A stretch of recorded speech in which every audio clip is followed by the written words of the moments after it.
Hanya setelah melaksanakan sunnahnya, apakah samanya kita yang menghinanya?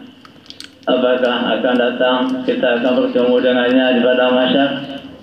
Apakah akan datang kita bersama-sama dengan beliau meniti suatu mustaqim? Apakah katanya berkumpul dengan Nabi nanti dalam surga Jannatul Naim?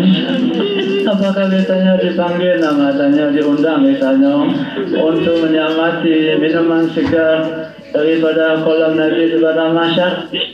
Bayangkanlah semuanya itu. Maka marilah kita sampaikan salam kepada Nabi dengan seharuman-harumannya. Biar baca dulu, kemudian ikuti sama-sama. Ya Nabi, salam alaika.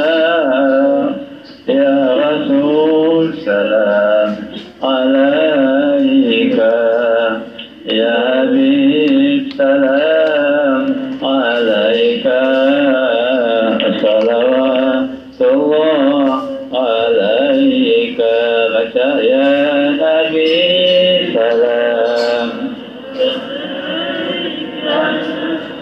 ya Rasul.